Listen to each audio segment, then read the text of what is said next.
Now that we've talked a little bit about how Debbie's business defines conversions and the successful events that she's trying to get from online marketing, let's take a look at how conversion tracking enables you to track those successful events and those conversions. So to enable conversion tracking is really simple. You simply go into your AdWords account and you look for the tab that says Tools and Analysis, and then on there you look for the section that says Conversions. You click on there, and that gets you into the flow of setting up a new conversion tracking. Now you have multiple conversion types that you can set up, but what you want to do the first time is simply click the big green button that says Add a new conversion, plus new conversion like you see right there. Now, once you click on that, you will be able to give the conversion a name. Keep in mind, with Debbie's example, we had 3 things she was trying to achieve. People signing up to come in and have the dog groomed, she was trying to sell something, and she was also potentially looking at how many phone calls were being generated. So knowing your different conversions, give each of them a name that makes sense to you so that later on, when you look at your reports, you actually understand what types of conversions are being driven by your online marketing efforts.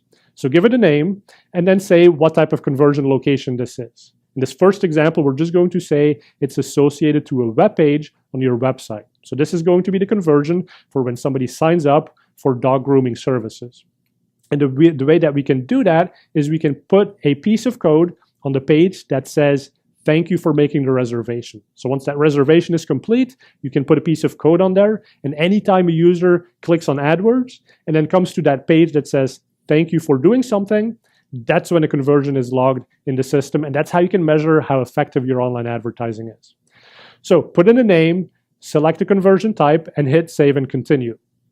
Now, the second portion that you have to do is set up the settings for your conversion tracking.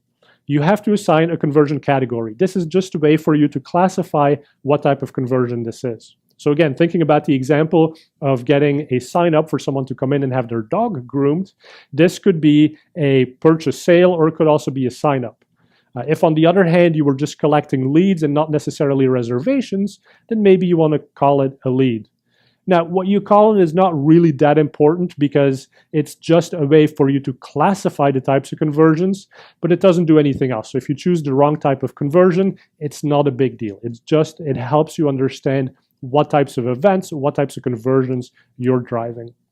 So you pick the conversion type, and then there's a bunch more settings that you have to do. One critical one is if your website and the page that you're going to put the conversion code on is HTTPS, so it's a secure web page, then you have to make sure to get the secure conversion code. Otherwise, you're going to start seeing errors. The user is going to go to that page, and they're going to get a pop-up that says, hey, there's a security mismatch. And that can be jarring to users. It can also cause your conversions to be less, because when people see that, maybe they don't continue with the conversion event. So make sure you're picking the right type of security level.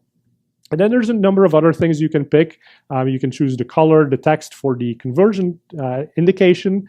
And so just go through that. And then at the end, you can say next, and that will give you the code.